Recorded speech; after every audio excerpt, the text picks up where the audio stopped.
All right, we got our first round of talk and chalk here in Fiji.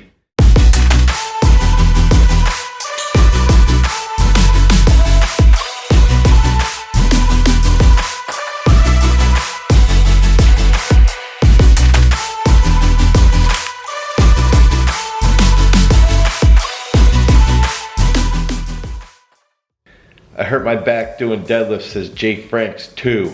This is the second time he's done this. Should I switch to Olympic lifting? That's tough, Jake. I think you should consider why it's happening, what's going on, what's the actual reason behind it occurring, because deadlifts, it's not that deadlifts are a bad exercise, it's just the volume or the tonnage, or you've got impingement, or you've got a weak point somewhere in that posterior chain that's leading to serious issues, and maybe it's your psoas is causing your hip flexor to be tight or whatever. I'd always tell you to switch to Olympic lifting.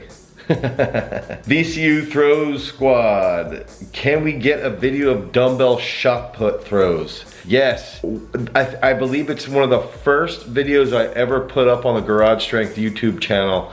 Has special strength exercises for shot put training, and in that is a shuffle with a dumbbell throw. And if you want any more, I'll make some more where it's shuffle with a dumbbell throw, half turn with a dumbbell throw, stand with the dumbbell throw. We can make a whole sweet video series for that, so thank you for that question. VCU throw squad, always throw dumbbells. Michael_Clift10.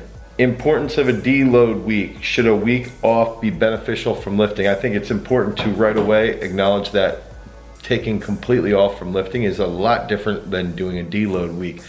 So typically what we would do is if someone needs a deload or a deload week, and for a lot of athletes we build it into the program. Some athletes we will not take a deload until I see that they need that deload week, and then what we're gonna do is we're gonna change either the volume or we're gonna change the intensity, and that's where that deload is gonna come from. So some athletes respond really, really well to really high volume, okay?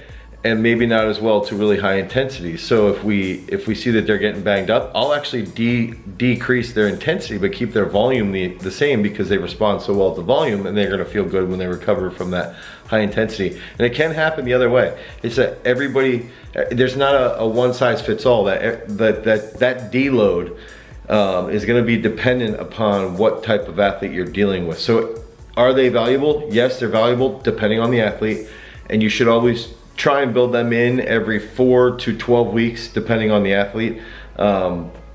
Is it beneficial to take a full week off? I think it depends on your goals and what you want to accomplish and how long you've been training. I think you need to put in 20 to 25 straight weeks of training before you can take that full week off.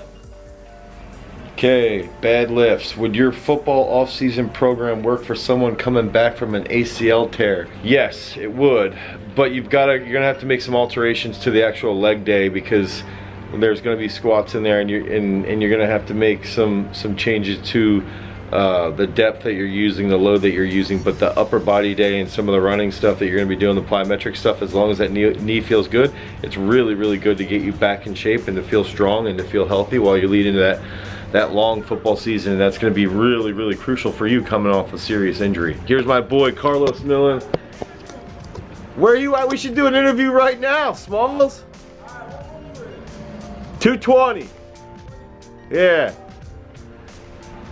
Okay, so that's Carlos Millen. He's lifting tomorrow. T-bottom Lee 22. I throw all 4 throws in meets. Any tips on how to not be tired, fatigued from my event? Or 2, eat a lot, take a lot of throws in training so that you have that volume heading into a competition, and be prepared and have food scheduled out in between. Try and take a nap. And my biggest thing is stop throwing all 4 events, because you're not going to get really, really good at 1 or 2 of them, because you're taking so many throws with the other 3. Tips on how to stay loose during a long meet without tiring yourself out, from @Stevie Dixon _. I think this is one of those questions that's really, really similar to what weightlifters are dealing with, and that's that you've got to, if you snatch, then you got to wait 25-30 minutes, and you got to clean and jerk, and you've got to make sure that you can calm yourself down and then get amped back up. And I think that some of the keys to that is that you've got to have a lot of training volume, and you've got to be confident in your technique. You got to be confident in your movement.